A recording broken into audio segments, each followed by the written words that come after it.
What do you think is one thing that CPG brands and business owners are not doing that need to be doing immediately to increase their revenue? So, how your best salesperson is your happy customer and clients. Think about it. How many times have you guys been asked to do a proposal and they say, well, can I talk to some references? Every time. And there's no better way to do that than to tell somebody's journey about a product or a service. And it doesn't matter if it's a coffee maker or Nugenics or a vacuum or an Alexa. Or a podcast studio.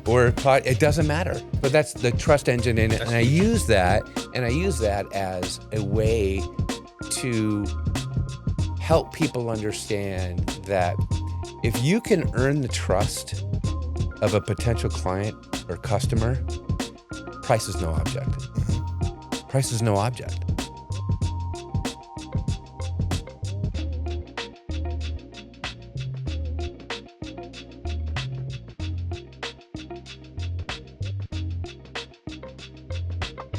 Welcome, everyone, to another episode of the Disruption Podcast. I'm your host, Ludwig Arroyo, alongside Anka Garg. That's your boy. What's good, guys? Man, today we got a legend in the game. I'm super excited. CEO and founder of Script to Stage Marketing Agency behind some brands like Nugenics and Nutrisystem. I feel like I've been watching these ads for decades. Yep. Kerry, welcome to the show. Thank you for having me. I appreciate it. All the way from California. Yep. My number one question before anything. Get it out there. How's Sofia Vergara to work with? That's what everyone wants to know. Well, she's actually a pleasure. Yeah. She's really, really fun to work with. As you know a little bit, we brought her in to be kind of an ambassador for Shark Ninja because they were trying to get into the coffee business. Yeah. And when you think about the coffee business, there's so many other players, Keurig, all those types of things. So there's this disruptive company, Shark Ninja, that is known for vacuums. So how are they going to get into the coffee business? Yeah. You go big. Yeah. You bring in someone like Sofia Vergara, and she was great.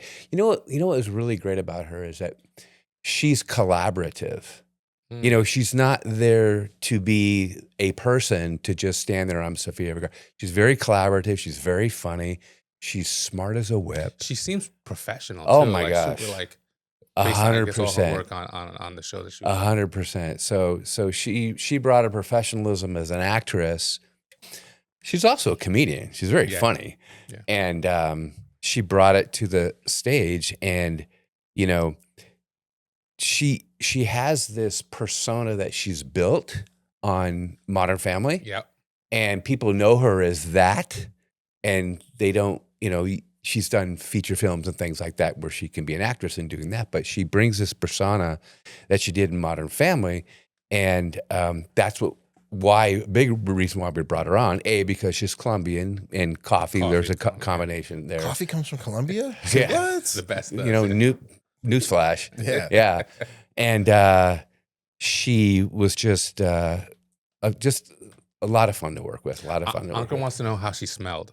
No. What I want to know, more importantly. I wasn't close enough to do that, but Okay.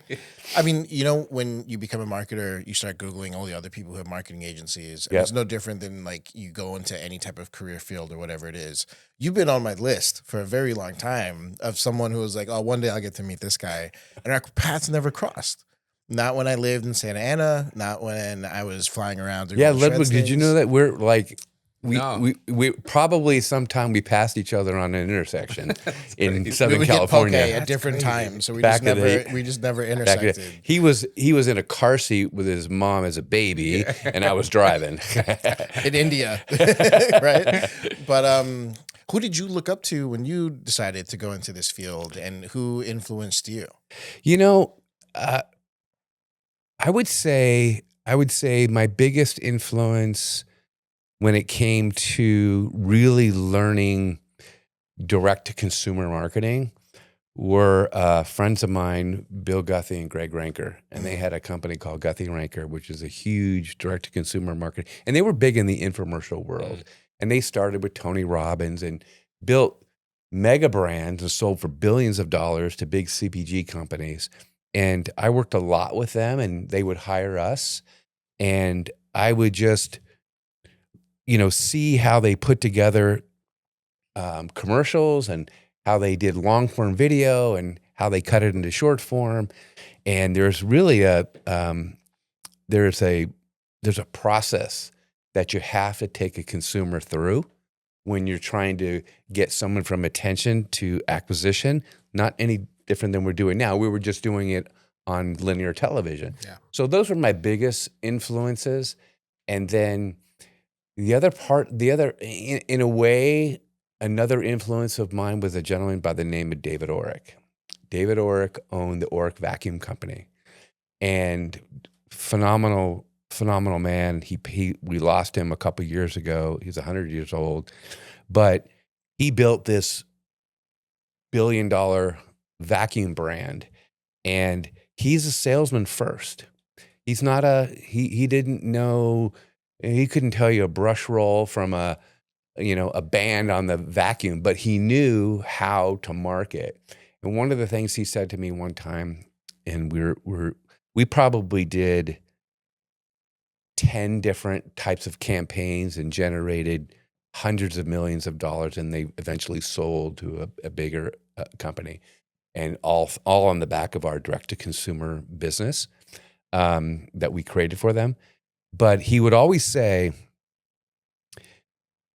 when he puts together a selling message and he'd get it live on set, and I had a script, and we'd go back and forth, and he'd say, listen, this is not about the vacuum. This is about how do we make her life easier. Now, it could sound a little sexist or misogynist. Sexism at this point. But his point was, she doesn't care how this thing works. She cares, like, is it going to save me time? I'm going to have more quality time with my family because I'm a mother first. And so that was an influence to me, like, really understand your audience, what their pain points are, and then craft your message around that. So I'd say the combination of those two, Ankur, were really my biggest influences. And then I've been able to be blessed and fortunate to take that and to weave it into other campaigns. And honestly, I feel like we should give you a chance to just flex real quick, though, because you've worked with so many major brands over the years. Would you mind just listing off some of the big ones, or at least your favorite ones? My favorite ones. Well, Orrick is definitely one of them. Shark Ninja, Amazon is a big client. We launched their Blink wireless home security. Like, you just have Bezos on speed dial? He just called you? No, but at one time he chimed in on my email about a script or something. I'm like, oh, Jeff Bezos. Okay. That's cool. He didn't know who I am, but it was interesting that he was paying attention. Of course, yeah. Which was ultimately acquired by Ring. But this company, just as an aside, was a chip manufacturer first. They figured out how to make a wireless chip to record video in long form, and they made this camera, and they called it Blink. And then they were slowly building, and we got involved, and we helped them build this business to the point where Amazon acquired them, and now it's under the Ring portfolio. Yeah. So that was a I guess a flex moment. It was awesome. Blink went on Shark Tank, right? Ring started on Ring Shark started on Tank. Shark Yeah, Tank. and then Ring was acquired by Amazon, and then Amazon acquired Blink, and then it's all under the Ring portfolio of products on Amazon. But that was one. Keurig was another great one to work with. Braun. L'Oreal too. Like that's L'Oreal out of left field, right? L'Oreal, yeah. Why is La it Roche-Posay. Man's skin is glorious. It is glorious, but it's quintessential. It's a makeup brand. It doesn't kind of fall under this other stuff that you just listed. Yeah, but you know why? So as normal a retail company like L'Oreal, yeah. So they were starting to feel pressure from these disruptor brands. I'm so right? sorry, L'Oreal. I didn't mean it. No. I'm so sorry. It's great, but we were talking yesterday that It Cosmetics and Bare Essentials and all these kind of startup businesses were getting immense traction in the direct-to-consumer infomercial world. And so when you're L'Oreal and some brand comes up and it takes 2% or 3% of your market share, that's billions of dollars. Yep. So they're like, wait a minute, we have to either acquire it and make it go away, or we have to get in and start playing the game. So they contacted us and we helped them launch some L'Oreal brands, and that went into La Roche-Posay and all kinds of big international brands. But yeah, so those are some of the one of my favorites was a company called Adams Golf. So Adams Golf, this guy's a golf club designer in McKinney, Texas, right? Like, where's McKinney, Texas? So he has a product that is a fairway wood that has a unique design, and it really made the average golfer better than they actually were. So he literally, this gentleman, Barney Adams, came to, and this is probably 20-something years ago, and he looked us up and said, we had a couple of very successful golf campaigns before that, and he just looked us up and he said, I want to work with you guys. And I'm like, okay, great. Tell me a little bit about what you do. I'm a golfer. I understood. I'm like, okay, I get what you're doing. So he literally, it's like loading up the family and moving out of Beverly, right? He goes from McKinney, Texas, loads all the golf clubs, everything he has in the back of his 1979 Cadillac Eldorado, comes across the country, and he literally walks in our conference room and says, here's everything I have. Every penny I have, my business, my everything. I'm laying it out, make it work. I've heard that many times. Yeah. And so long story short, we did a very successful campaign, and within 2 years, it was a $200 million business. What? And then acquired by TaylorMade, Of course. then acquired by Adidas, and then blah, blah, blah. So those are a couple of my... This is the $1 billion brand maker right here. 100%. No, but I appreciate that. I'm part of a cog in a wheel and part of the team. One of the most interesting parts of the story is, at one point you were guarding porta potties, right? Wait, what? Where did you? What? That was good. Where did this You come went deep. from? You went deep. Right? So were you thinking about this when you were guarding porta No. potties? No. All right, we're going there. So it was interesting. We had a lovely dinner last night, and we were talking about kind of things that what we've experienced in our professional career. Yeah. And so I was working with CBS Sports at this time, and later on went into ABC Sports. But one of the teams that I would work with, I was started as a production assistant. I didn't know, I'm like, I was able to be a production assistant at CBS Sports because I played football in college and I understood the game. So I would be in the booth because I can help spot and just explain kind of what's happening. Why is it cover 2? Why is it this? Yeah. So I had, some access of knowledge. So I got in there as a production assistant in the announce area. So to your point, Ludwig, is that so when the announcers, when at commercial break, if they had to go to the bathroom, they had to run out from the stage, and there was a porta potty brought up just for that, and I literally stood guard at the porta potty because nobody could be in the porta potty when we broke the commercial. Because they can't be like waiting in line, right? Right. So that's exactly what I did. But what that experience was is that I got around the decision makers. I could, learn from them, but I can also kind of say, this is what's happening. So I earned some respect. And then I got a gig as a production assistant for, $50 a day.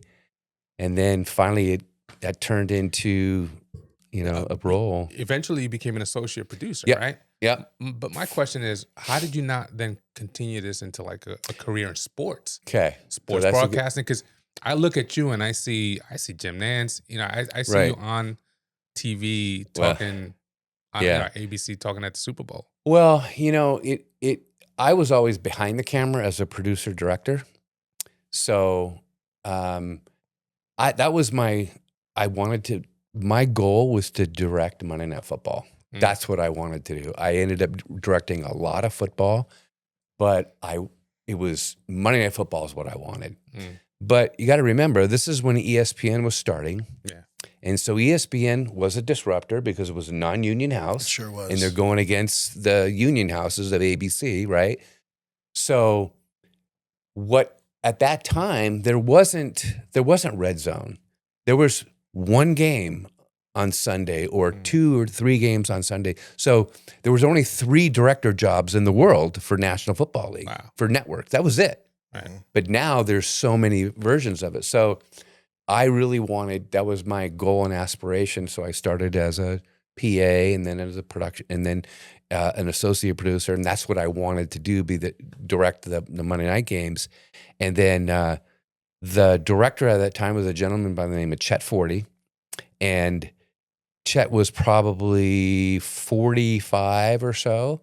And I started understanding like, okay, if my shot is going to be when he dies. Oh, no. Or he retires. Yeah.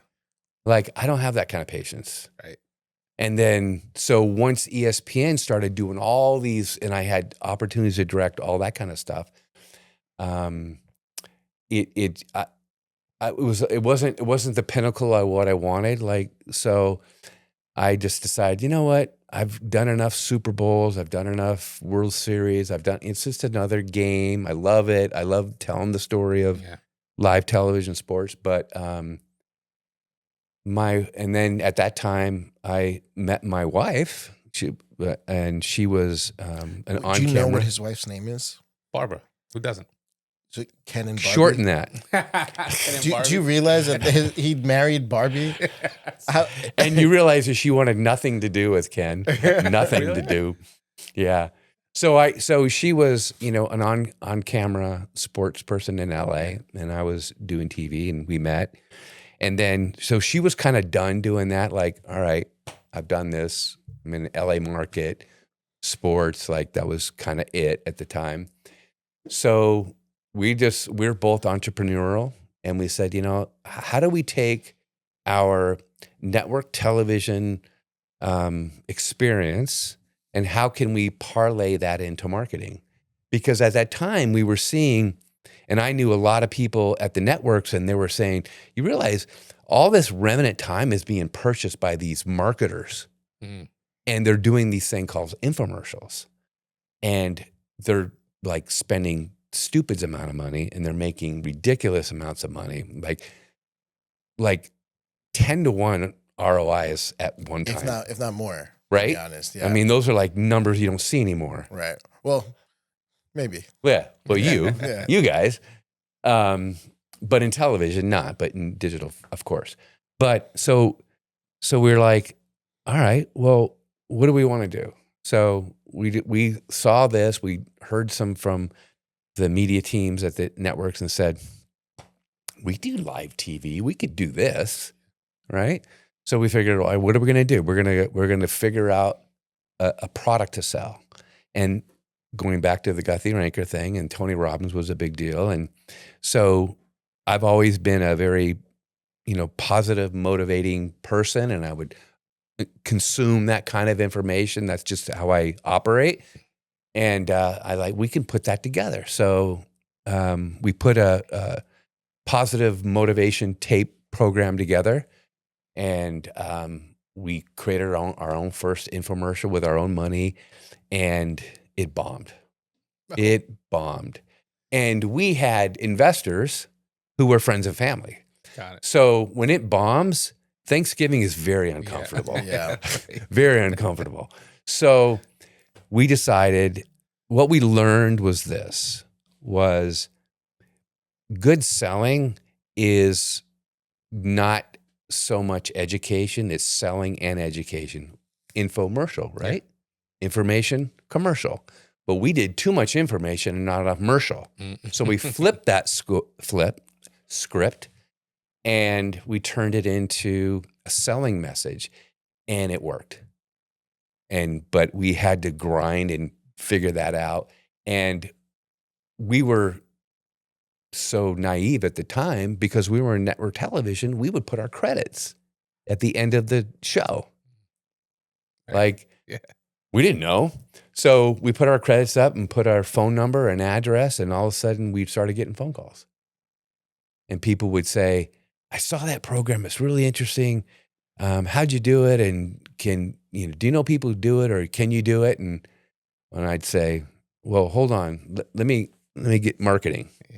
Marketing? Yeah. And I say, yeah. And then people started hiring us. And then kind of fake it till you make it a little bit. 100%. 100%. But I always say that we learned on our dime. Yeah. We took the hit, and we know what it's like to write the check. I'm stealing that line because God, I learned on my dime for sure. Right? I mean, but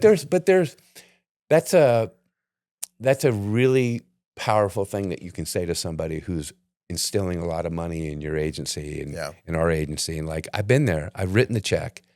We had this discussion yesterday. I know what it's like to not pay myself for several years or months. I get it. But you either get busy living or get busy dying, right? Right. I love that. So that's kind of how we started in it. And then our big, thing that kind of made the biggest splash was a company called Hooked on Phonics. Oh, wow. Which was a phonetic reading program. And they were doing a ton of radio. And Hooked on Phonics worked for me. Yep. 1-800-ABCDEFG. Yep. Hooked on Phonics worked for me is something that we came up with. Wow. Yeah. And so we launched that. But what was interesting was they were doing a lot of radio. And I was just thinking, like, they have to tell their story.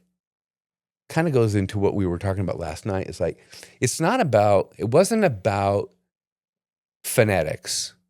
It was about telling somebody's personal journey of, I was illiterate. I didn't want my kid to fall behind. Tell that story. That was their problem. This product was a solution. And we literally did the first campaign that was all testimonials, all the content. Now, of course, during the call to action, we would sell the product, but the whole program was testimonials. And it just went bonkers. It went bonkers. And it really launched a big part of our business. And then we just started getting into all other sectors. But so, I mean, Ken and I haven't really talked about this, but when we first started Shreds, I literally studied every infomercial I possibly could. Did you? To understand, like, we were taking social media from a place where it was text only. Right. And images were coming out with Instagram and Facebook launching the ability to post photos. And video was shortly after. We knew it was coming next. Right. And so I was like, I need to prepare to figure out how do these call to actions work? What information, what compliance things are going to come up that I need to worry about? Yep. When this idea that Meta wouldn't allow you to get paid and post about something where you have to put like hashtag ad or like now that it has a sponsored logo on it. Correct. We were so far ahead of the curve understanding, okay, look, we have the Wild West for a certain number of months where we don't have to do these types of things and we can spin certain views. And all of this happened when there wasn't already. algorithms slapping you upside the head. Right, yeah. And so the thing is, like, all of this already happened already, right? This testimonial stuff was happening. Yeah. And little did we know it was Ken, right, doing what he was doing. The original Mr. Beast, right, over here in front of us. 100%. Just obsessively figuring out what is called A/B testing now. Mm-hmm. Back then, what was it called when you would test out an infomercial? Because it wasn't A/B testing. No, we just kind of call it offer testing or Offer testings, right? We just tweak. We'd get some results and go, okay, well maybe the offer's not right or the pitch isn't right or whatever. So we would, before we destructed the show, we would work on the offer first. A/B testing. Was it the premium? Was it the way that we did the offer stack or whatever? Was it the price? Was it a limited time only? All the gimmicks, right? Yeah. So we would just do offer testing. And then if that didn't work, we get into creative testing. But our offer testing was A/B testing, really. And it's crazy that in that generation, you had to figure out how to do that with nowhere near the data that we have now. Right. I can now pinpoint whether someone likes a blonde hair, blue eyes person to be the spokesperson, or whether it needs to be a brunette with hazel eyes. Yeah. Whether you're a Giants fan, so I shouldn't show you green ads, right? So that we don't trigger PTSD from the Eagles winning the Super Bowl. But like, there are so many different tools that marketers have as decisions now. But you were disrupting before any of that. Bro, it was like I would ask people on the street, like literally, I'm not even kidding. Did like you see this? I would literally go out and do man on the street, just kind of data gathering and just trying to understand consumer behavior on a real micro level. And then if we could articulate that in a message, in a call to action, it might resonate. And we would find out some things would resonate. The challenge is that whenever I had some insight or what we'd call data, we'd have to make a revision, make a dub, send it to a station, put a media budget behind it. 3 weeks later, Find out if it works. 3 weeks later, now you can find it in 3 seconds. Yeah. So, you know, But you also did have a captive audience, and 100%. which we don't necessarily have now. So Like, fragmented now. It's so different. fragmented, Yeah. right. So if I don't know. Speak for yourself. I got a captive audience. if you're putting an ad out, We're on- just living in his world over here. yeah, by the way, right? 1,000%. I'm glad you noticed that in 48 hours of being it. If you're putting an ad out on would you run them during like the Cosby Show or whatever's airing? You know that the audience is watching the show. They may get up to use the bathroom, but that's about it. So 50 really, what million people, 10 million people are watching. Yeah. So it wasn't that. That would be short form, and we could do a short form. In our world, short form is 60 seconds or 30 seconds. Got it. Now, it's the attention span of a gnat, right? You got to stop the scroll. But we would only do that once we have scaled a campaign, and we would start a campaign in a long form. Oh, And got it. what we were buying is remnant time that the networks weren't selling. And that's why you hear, late night infomercials. Well, they literally were, 12 because o'clock. that was remnant time. Yeah. But there was a captive audience. There are people that just don't sleep. Yeah. And there were so many eyeballs that the ROI and your return on investment, or obviously the same thing, but your return on investment for what you pay for that media for people making orders was so high because you're paying so little for the media, but you're getting so many eyeballs. Once that scaled, then you broke it down into short form so you can expand into other more captive audiences like the Cosby Show, where you get 10 million people Right. watching, but you pay a premium for that, but that's okay. You get Because premium the eyeballs. return on that. Yeah. So, and then that, if you think about that, that's really what's happening in long form digital down to short form digital. We're just delivering it in a different way, shorter attention spans, but the selling stack is really the same. Like, get my attention, expose my problem, solve my problem, validate it, and then give some testimony to it, make me a great offer, take it away, right? It's the same thing. It's just done like that. You know what I'm jealous of? You didn't have to deal with overnight competition. If you found an angle or a win, you got to ride it out for at least 3 to 6 weeks. Yes. Right? Because the competition That's- couldn't scramble And then fast it enough. would, yes. You're right. And for me, it would happen literally the next day. I know. Right. And when Shreds hit its peak and we were like really carving out and disrupting, it's always an interesting thing just to watch all the copycats come out. I remember in 2017, I did some innovative stuff with sports supplements where I started doing gigantic flavor splashes. Okay. And I know you work with GNC and some other brands and so on and so forth, right? literally within 60 days, all these GNC brands had flavor splashes. Amazing. And they were all 6 inches high in the exact width that I had it in the positionings, down to fonts being copied, right? To different things that I was doing across the board. I mean, it's flattering, right?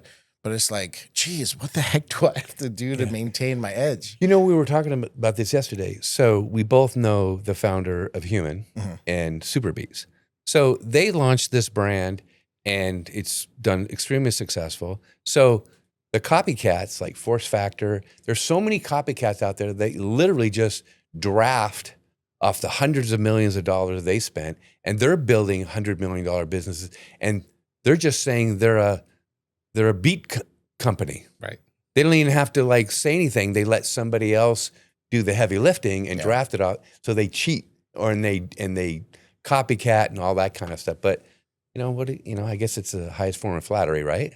That's right. I think the fear is just always when you don't have the cash reserves that some of these brands have, sometimes you're the innovator, right? But then someone else makes the $1 billion brand off your innovation. I can't tell you how many times I've seen that. Yeah. It's the copycat, and we know the kings of the copycats we sure in do. this area, yeah. right? And they've, so it doesn't. You're right. At the end of the day, the difference between seeing a copycat in 3 weeks or 2 months versus like before I go to bed is real. One of the things that happened in your journey with Script to Stage, Script to Screen, was that obviously you have to at some point bring in influencers or stars to help sell products. Yep. Did your time at ABC and in the sports world, making these connections with people like Doug Flutie and Dan Marino, did that help?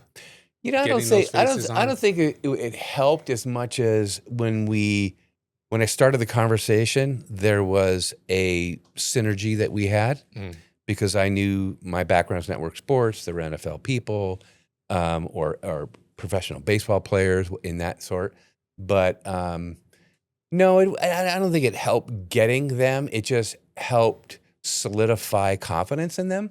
Because you think about it, if you are any celebrity or sports celebrity, you're naked out there. You're taking your brand and you're trusting somebody else that you don't know that is gonna because we're hired to sell a product first or a service. B, we're gonna use your brand, your equity to help us do that. And they understand that, but at the same time, they're a little scared. Like, is this going to be a cheesy late night infomercial? I would say that's kind of what helped was I was able to instill with them, listen, we're not doing ShamWows, right? We're not doing Chia Pets. Wow. We're not doing Chia Pets. We're really doing a great product, and you're here to validate it. And there was a trust built. So I could say the answer to your question would be there's a trust built by my experience and what I've done and who I've worked with. And, that's one thing I'm very proud of with our business is that the reason we were able to attract Fortune 500 brands and, big startups is because they don't want to do schlock. And there's so much schlock out there. And we could instill that we can do a really brand central piece of advertising, but sell. Yeah. But sell. Because the difference is this. I always break it down as simple as this. If you're Coca-Cola, you have $100 million budget burning a hole in your pocket that you got to spend for brand awareness. If you are a startup, that money you're investing has to have an ROI real quick. It's got to fund itself. Right. So that's the difference. So that's why we have to sell. So the money that I've spent, I can see a return and I can reinvest into that. But at the same time, don't shoot myself in the foot and look like schlocky because there's many people that are here today, gone tomorrow. But if you do it right, then you get acquisitions from CPG companies or large sports brands. And at the end of the day, a lot of people, that's what they're looking for, but they're not going to go acquire a ShamWow, Right. P&G's not buying ShamWow. Yeah. You know what I'm saying? Yeah. So, I mean, we told you about who our audience is. Yes. It's a lot of startup founders, C-suite guys. What do you think is one thing that CPG brands and business owners are not doing that need to be doing immediately to increase their revenue? I'm glad you asked that question because I'm very passionate about that. Is that I can say that with 1,000,000% confidence that brands and startups, they don't leverage their customers and clients' success enough to generate sales. Mm. It's at their doorstep. And what happens is in our world, we're like, well, I've got reviews, or I've got 5-star reviews, or I have 10,000 comments. Well, in the day of chatbots, people don't even believe that crap anymore, right? So your best salesperson is your happy customer and clients. Think about it. How many times have you guys been asked to do a proposal and they say, well, can I talk to some references? Yeah. Every time. Right? Yeah. What is that? That's a testimonial. That's a testimonial. So what we've been able to do is just take that customer's journey, turn it into a story, because people don't want advertising. They want connection. They want story. They want empathy. They want emotion. And there's no better way to do that than to tell somebody's journey about a product or a service. And it doesn't matter if it's a coffee maker or Nugenics or a vacuum or an Alexa. Or really, a podcast studio. It doesn't matter. Yeah. It does. So my answer to that, Ankur, is that they're not leveraging their happy customers and clients to tell their story for them, because now it's not them saying, look how great we are. We do this, we do this. It's someone else saying that and validation to that. So that's the biggest thing. And then you guys understand this as well as anybody, is like, okay, so now you take that long form story and you cut it up and you make organic content out of it, paid content. I can test so rapidly, so quickly with that kind of stuff. I can get them off, one platform to another, onto my platform to watch the full story.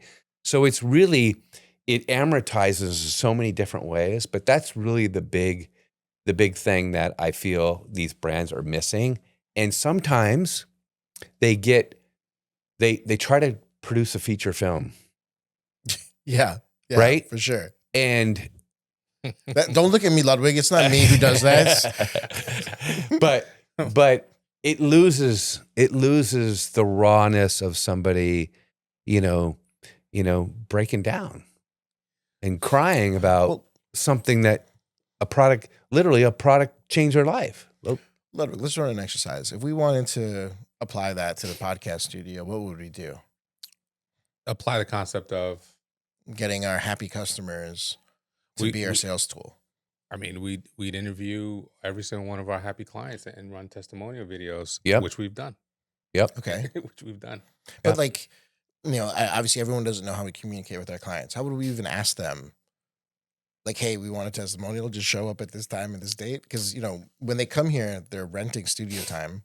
They have to maybe drive 30 minutes, maybe an hour to get here, maybe take the day off or whatever else goes in. Like, how do I get them to do all that for us?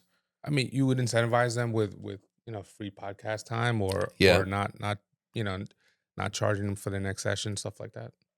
If I can make a suggestion, is that instill them that they're the star. We just want to hear from you because we're so invested in your business that we want to share your story, because what you're doing or what you did can help so many other people. It changes a narrative to, can I get something from you, to, can I share your success? Mm-hmm. Now, we know what we're going to do with it. Yeah. We know what we're going to do with it. But, this is not the right word, but you'll get it. Feed their ego a bit, where we just want to share your success. We're just so impressed by what you've done. And it just changes the conversation 100%. As a matter of fact, we'd love to have you out here. We do free media time. We'll send an Uber for you, whatever. Take all the barriers out of it. This is Jersey, Ken. It gets very expensive to send the Uber. Hey, Okay? believe me, I understand. It cost me $60 to get from Newark to my hotel. I'm like, are you kidding me? Next time you just call us, we'll pick you up. Yeah, we'll bring And you I up. know you would, and I'd appreciate that. But that's how I would go about doing it. And then literally on your site, like, don't take it from us. Yeah. Listen to Ken. Listen to what they have to say. And, Yeah. now you're not doing this, right? 100%. So let me ask you this next thing, Mm-hmm. Ludwig. So we did this, right? We have 12 beautiful testimonial videos. Yep. Why are they the least watched videos that we have? And why does no one ever bring them up in a sales pitch or a meeting? I'm not saying like I send them to the clients, but like they're not, I don't see the watch view count go up one. That brings up the question of what media are we sharing it on, right? Are we just leaving it on YouTube for clients to discover, or just keeping it on our website, or are we sending it out in email campaigns? We have not tested these out. Oh, we did test these out on Instagram, right? Each one of them was posted at one This I point. don't know. Did we? But I know that we're now doing the TikTok push. We should look at that. Yeah. Like anything else, is consistency. If people see that as a consistent message from Youngry or whatever, it takes a little bit of like, God, here's another. I mean, think about what are you trying to do? You're trying to bomb the beach, right? Just drip. These guys, look at all these clients are saying like, and then now they get FOMO like, why am I not working with these guys? I want to be that person. To that point, Ken, you have an actual acronym for this, for the methodology you use for using testimonials, right? Is it trust? Yeah. We call it the trust engine. Yeah. And if maybe, I have to, maybe this will have an answer in this. Maybe we missed something. Because I swear these are not poised questions that we practice in advance. So it breaks down to I'm not going to get every single TRUST perfect, but like first of all, I have to identify the transformation and trust. Like, what's the transformation you want to tell your audience, right? So it's not about, hey, you guys are great. It's about, my business was stuck. I didn't know what to do. Literally, hear what I'm saying? That's the clickbait. Yeah. That's the clickbait. My business was stuck. I didn't know what to do. I found Youngry or whatever, okay? And they were the answer to my problem. Cut, stop. Like, what? And then now tell that story of, I'd spent millions here. I spent millions there. I didn't know what to do. And I came across you guys and you guys laid out a plan. You did this, you did that. And then I went from stuck to thriving. And if they want to get details of what that was, which you probably want to do, let them feed that, feed that Socratic questioning to get to that, what that transformation is. Yep. So that's huge. It's people are looking for solutions to their problems, and businesses, or weight loss, it doesn't matter. So hook them with what their problem was, and then you were the solution. You guys, your team was the solution to their problem, and let them say what it was. So that's the transformation. And I always use kind of like, you got to uncover that first. Yeah. You don't want to just go in for the kill and say we're great. You just want to uncover that first and then backtrack it to the transformation. I don't remember all the acronyms, but yes, but that's the trust engine, and I use that as a way to help people understand that if you can earn the trust of a potential client or customer, price is no object. Mm-hmm. Price is no object. And this guy used it on me yesterday beautifully. Awesome. But there's no, it's like, this is what it costs. And you heard from other people that trust in what we do. And Think about it. It goes back to biblical times. If you're on the Nile River and you are over here and you're not catching fish, Yeah. and somebody's over here, 50 yards away and they're catching fish, and they go, how do you catch all the fish? Well, let me tell you about it. This place over here is really good. And you go over there and they catch fish and they provide for their family. That's just a testimonial. That's just a, like, I was going to starve if I didn't feed my family, but I talked to Ludwig over here. He's catching all the fish. And now I'm over there catching fish and my life's changed. So Easy. All right, so let me ask you a tough question. This is going to get juicy. Okay, don't give me tough stuff we need this a tissue early. box. You got a tissue so- box. We talked about how, when it comes to like all these 5-star reviews, we live in a world of bots now where a lot of the stuff isn't Right. something you can believe in. That could be a little inside baseball talk too, as well. I know nothing of what we're talking about right Okay. now. I play cricket. I'm from Okay. India. So Inside Cricket. Welcome to Inside Cricket. It's a great podcast. That's a great podcast idea. So what is your ethical stance on faking testimonials for startups? It's not even a question. Not a question. Yes. Don't no? use AI. No, 100% no.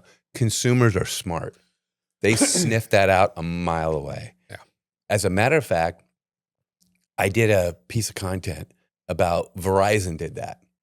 Verizon used AI images of testimonials. First and foremost, it's not ethical. You're lying because you're telling a bot what to say. That alone should stop you in your tracks if you're ethical. And the person's not real. And they got roasted. Verizon got roasted for doing that. Like, these aren't even real people. So, I always go back to never underestimate the savviness of your customer because they'll sniff that out. And the minute you do that, you're toast. Your brand's toast. Think about how those comments can go viral. Yeah. And the damage control, it's not worth it. It's not worth it. So 100%, not even a discussion point. Yeah. Potential clients in my pipeline. You heard it from Ken directly. It's not worth it. These AI avatars Oh my do gosh. not move the needle. They do not sell product. Just chill. It Right. just doesn't do anything. Right. Now, Don't bombard me with emails like, "Uncle, look at this AI tool." Like, no, stop. Put your phone down. Like, Yeah. Now, I do believe it is ethical to do review campaigns, right? Like, hey, I want you to try this product and then give us a review, right? 100%. On what it is. Now, sure, they might be biased because they might be getting paid to do the review. right. But I can tell you from firsthand experience, when you go to programs like Amazon Vine, if you're on the Amazon platform, Yep. there is no bias. They will be brutal. If they don't Yeah. like the product, they're going to tell you they don't like the product. But that's a good thing. And sure, maybe if there's Unless they're not getting too brutal. But, yeah, but there's some scenarios, especially for startups, where you get those first 10 reviews, and if half of them are bad, I mean, I can tell you right now, my wife doesn't buy anything less than a 4.8 on Yeah. Amazon review-wise, yeah. and you can almost never climb out of that hole. Yeah. So it is so important to do product development Yeah. before you go out to get reviews and do all the things that you need to do. Oh. But there's some impatient clients Yeah, out there in the world. yeah. They're like, do the review campaign. And I'm just like, you're not ready for it. You're not ready for it, and that's consumer behavior has shifted in the last 15 years of Yeah. reviews and all that kind of stuff. So it's real, and a younger generation, like, they make a decision like, oh, well, it's 5 stars, must be that good, right? And that's okay, but it's not the answer for everybody. That is slowly dwindling away. That's just BS, and it takes just as much effort to put a little video on your Amazon page, or at least in your own media, of a 60-second customer to say that. Do it with Right. an iPhone. Do it with your Android. 100%. At the very least, right? 100%. And at the end of the day, I believe social proof is one of the main driving factors on whether or not someone makes a purchase. One of the things I'd say for startups, where they don't have a big marketing budget and they want to do that, and they go, how do I do that? First of all, as I said, how you attract people to, and I was using this example yesterday. It doesn't matter if you're Amazon or you're the local HVAC guy or the realtor in the area, because every realtor in the area is the number one, right? Right. They're all the number Yeah, one. right. There's not enough room for the number ones, right? And they all have done $100 million, right? And they all do the same thing. They go to a house and they go, oh, look at this house. And they look at the kitchen, this and that. You're not different. You're just another person doing the same thing. What if you went to, Ludwig and said, who's a client, and said, tell me how I did. Yeah. What did I do? What was your pain point? Well, my pain point was I got reassigned. I had to sell my house and I wanted to get top dollar. And not only that, you helped me find a place in another city. You solved my problem. Tell that story, not I'm the most wonderful agent in the world, because that just gets lost. And then you do that in an email drip campaign and you do it on your phone, literally do it on your phone and do it raw. Or I was saying yesterday, there's even AI tools. You can use Riverside, and which is a recording We use it here. platform that you guys know about, and maybe your audience probably does. Interview them there and just let it do the cuts for you, and it'll edit it for you. Yeah. Yeah. And you literally share it. Talk about inside baseball talk. Talk about inside baseball. So talk about But transitioning over a period of time. I mean, Right. 35 years in the industry, Mhm. from TV to digital, Yep. everything sounds like fundamentals are what's kept you going through, right? That's Yep. the easy part. But the hard part is there had to be some changes. And there had to be some a learning curve where script to screen tripped and fell Yeah. and stumbled for a few years. Did that happen to you, right? Because obviously there was things change when you go from a long form Yeah. TV to Short form video digital, and digital. And Yeah. now we're talking about stopping the scroll. Yeah. So was there a point where you struggled? Yeah. As an agency. I'd say the struggle was being an early adopter, not being an early adopter soon enough. Got it. That was the struggle. So we typically get seen as this, legacy, Old school. old school infomercial company. Hence why we rebranded our company called STS Next. And because, we're taking the next step in what is happening in our fragmented media world.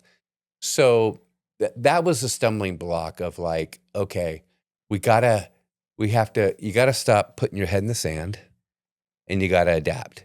And then, I always try to make a practice of just surround yourself with smarter people than you.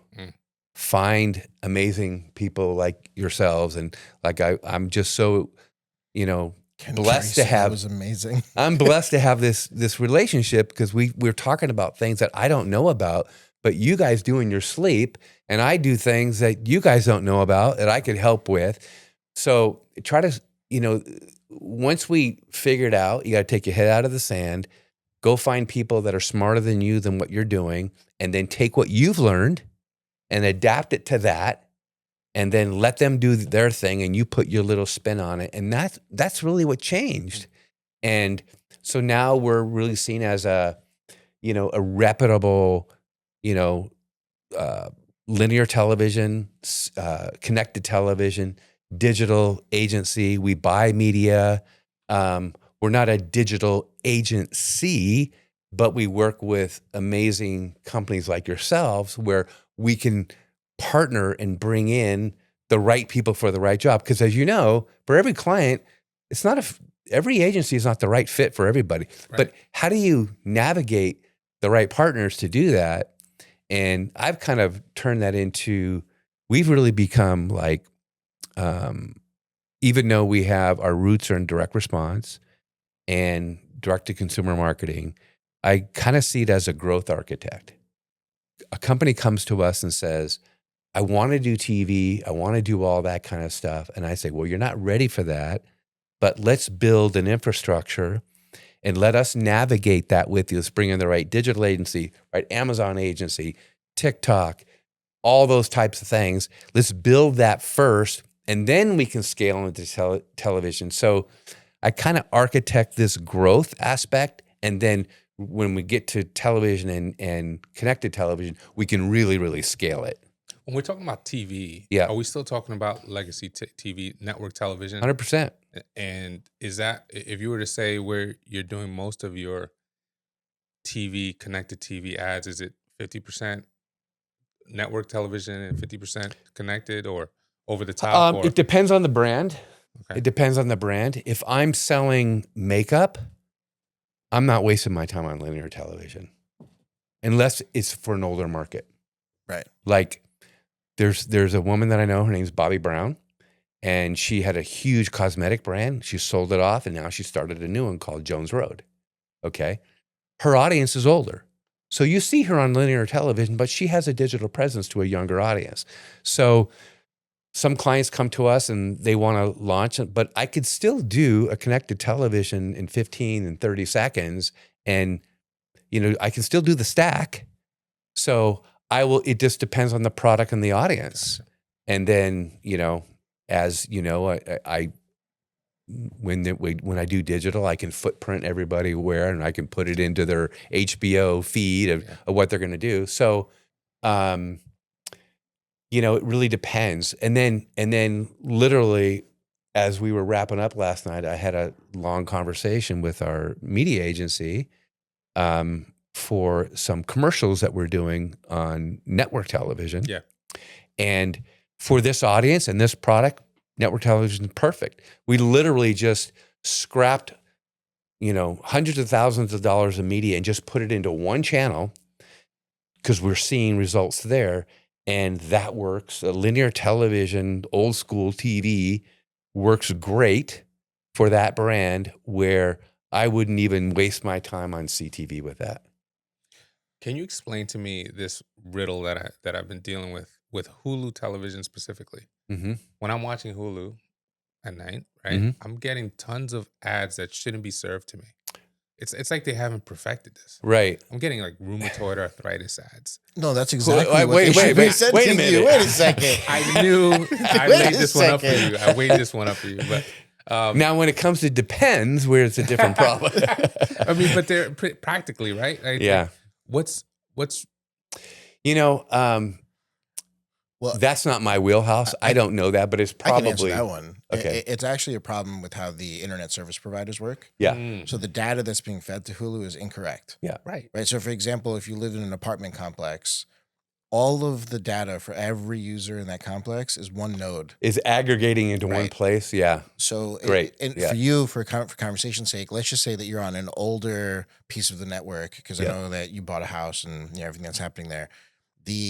Sometimes the scenario is like the entire block is part of the data node of what they're getting, or the entire cul-de-sac is part of that data node. Now, when they're installing new power lines and new internet lines and so on and so forth, they separate They upgrade everything. Okay. Right? So, I mean, I didn't know that. That's great. it is Like wild. I said, But surround yourself being with in- smarter people than you. 1,000%. Being in marketing, I'm like, what's going on with who? Like, Yeah. why are they're missing the mark here? Whoever's doing that ad spend on that, whatever that medicine or whatever they're selling is not hitting. But Right. the other part of this Wasting, is twofold. That whoever's doing that media buying Yeah. is just blanket buying the cheapest Exactly. routes of time slots. 100%. And they don't care who's watching. Right. They just want an impression count Yeah. for whatever reason, right? Because Yeah. maybe it might not be a fit for you, but maybe you have an aging aunt or parent or someone like that you Yeah. bring it up with. Right. Now, at the same time, you'll even see people so advanced that, like, you'll see Sofia Vergara on the show, Mhm. and then she's in the commercial Yeah, that is yeah. for that show, Yeah, right? yeah. Now, they're paying a premium amount They're doing of that with dollars for that. Jake and Allstate, and then Yeah. the Oh, that's right. and yeah. the Capital One guy, the 100%. spokesperson. Yeah. Yeah. Which is smart. But got to have some deep Some- pockets for that yeah. kind of stuff. Yeah. But Perfect. that's what happens. The other thing that happens is CTV is a lot of fraud, where there's, they're saying stuff is airing places because there's no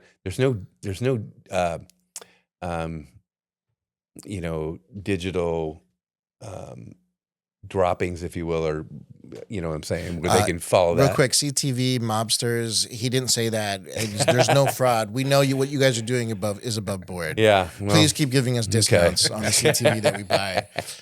I gotta tell you, I don't man. throw everybody into that, but you know what I'm saying. Of course. You know what I'm saying. We deal with it all the time, right? Yeah. We have people come to us that are, hey, I'm with this agency and we're spending X. And I'm like, can I see the data of what you're spending? Because this math isn't mathing whatsoever. Right. Oh, we're only going after this target audience.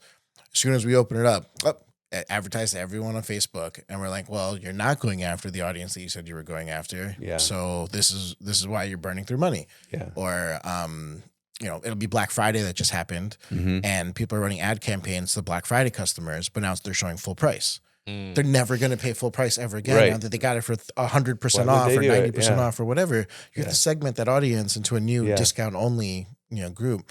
But it is what it is. Ken, I mean, I got to tell you something. It is so rare that people will introduce me to someone that comes from your background, and then they actually live up to the hype of the person that you think that they're going to be. It is so refreshing, to know that when I was told that you were coming into this conversation for a client that we're potentially sharing, where I was like, oh, another one of these old guys is going to come in and try to like tell us that what we do is wrong and we need to do it a different way. But like, that's just not the case here whatsoever. It is totally complimentary in every way possible. And the person that I saw on TV growing up and the person who I met in person, I mean, you're the same guy. Match up. I appreciate that. I appreciate it. And I'm just a sponge, I know enough to be quiet. I know enough to ask questions. And I know enough when like someone like yourself are like, I literally sent this text this morning to the people that we're talking with. I said, we made some tremendous momentum yesterday. We learned a lot of great stuff. And I said, I've been around the block a few times. They're the real deal. So that's huge. That's a testimonial. Back at you. Back at you. That's the next ad. We're running that for all of Q1. All done. Can I just mention one thing? You were talking about disruption and specifically CTV and all that kind of stuff. And well, I was mentioning fraud, but and fraud is only for the people listening. Fraud is only that you're reporting stuff that didn't air. That's all. Okay, the real fraudsters are the people who sell magazines. Okay, we have. When's the last time they picked that up? 1 million people read this magazine. Okay, right. No, it's actually because they take the pages out for their dog. That's the right. They read it all right. They read it as it goes down as the pee pad. There is a way to make ROI on that. Now that you told me that, I should contact some people. He's going to come out with the Time Magazine pee pad.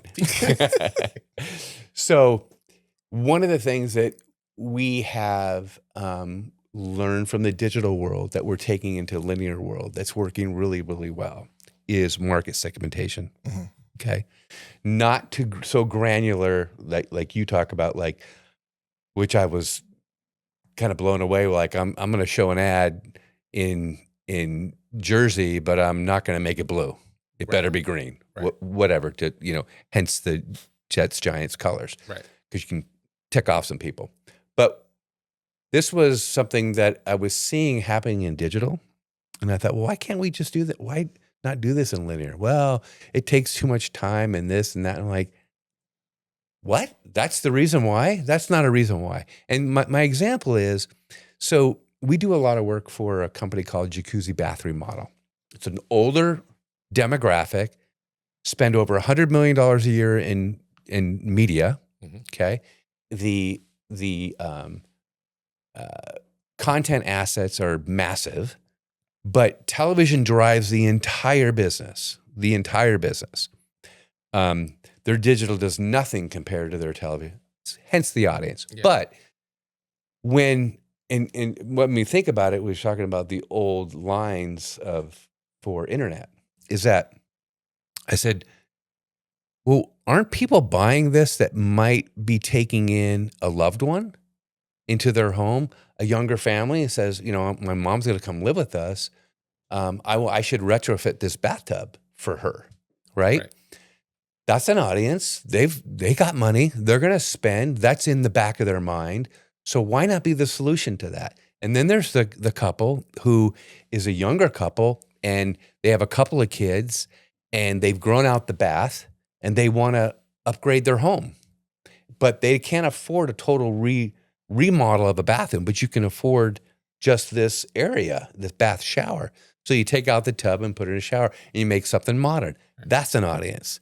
And then there's the audience who realizes they're older and need to have that. So those are 3 markets that grew that business exponentially through linear television just by market segmentation, creative. So we've extracted that or stole it and put it into linear television, and it makes a big, big difference. But the objection to that would be creating 3 different commercials. Yeah, it costs too much money. Costs too much money. I'm like, well, are you in the business of saving money or making money? Right. Easy. Because we could do either. Yeah. But last time I checked, you hired us to help you make money. So, if only they knew that, right?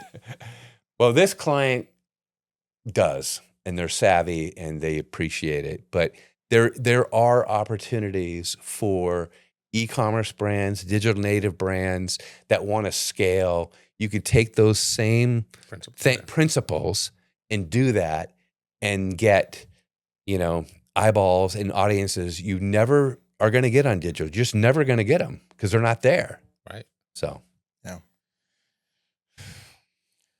Well, Ken, I am so grateful that you came here on the show. And normally we like to flip the script, but to give you a chance to ask us questions. But we've been doing that for 2 days straight in the boardroom, so we're going to skip that part of the podcast.